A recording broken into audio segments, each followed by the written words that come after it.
कथाकार संत मुरारी बापू एक दिन के संक्षिप्त दौरे पर इंदौर पहुंचे। वे यहां एक पारिवारिक कार्यक्रम में शामिल होने के लिए आए थे। इस दौरान इंदौर आगमन पर उन्होंने प्रसन्नता व्यक्त करते हुए कहा कि इंदौर आकर हमेशा आनंद की अनुभूति होती है, क्योंकि यह भूमि अपने आप में तीर्थ भूमि है। यहाँ महाकाल, ओमकारेश्वर और महारानी अहिल्याबाई होलकर की पावन स्मृतियां जुड़ी है, जिससे इस क्षेत्र का विशेष धार्मिक और सांस्कृतिक महत्व है। बापू ने आगे कहा कि इंदौर की धार्मिकता और श्रद्धा भाव उन्हें हमेशा आकर्षित करता है। उन्होंने बताया कि उन्हें बागेश्वर धाम की यात्रा को लेकर जानकारी मिली थी, जिस पर उन्होंने लिखित रूप से शुभकामनाएं और प्रभु प्रार्थना बागेश्वर धाम को भेज दी है। यात्रा से जुड़े प्रश्न पर उन्होंने कहा कि इस बारे में तो वही बता सकते हैं, मैं तो केवल शुभेच्छा भेज सका हूं।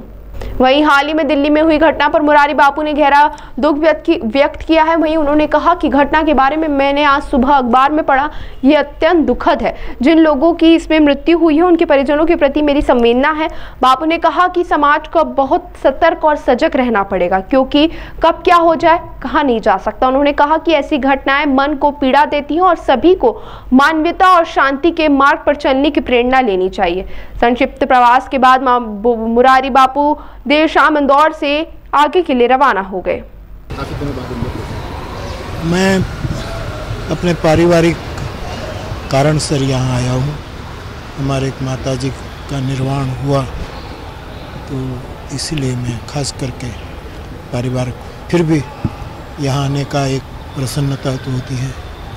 ये भूमि तीर्थ भूमि है, यहाँ महाकाल, ओमकारेश्वर और महारानी अहिल्याबाई की ये भूमि है, इसका विशेष आनंद है। गुरुदेव, बागेश्वर धाम की एक यात्रा निकल रही है, हिंदू पद यात्रा, उसको लेकर आप क्या देखते हैं? क्या इस तरह की... नहीं, मुझे समाचार मिला था, मैं व्यस्त रहता तो मैंने लिखित मेरी शुभकामना और प्रभु प्रार्थना भेज दी थी।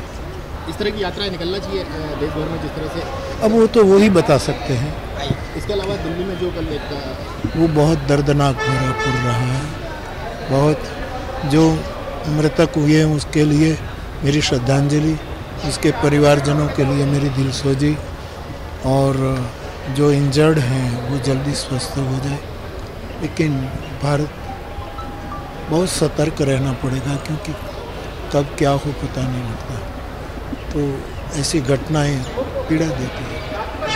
जिन लोगों के नाम आ रहे हैं उस पर ना, मैंने तो आज सुबह अखबार में ही पढ़ा, और विगत मेरे पास नहीं है। बहुत बहुत धन्यवाद।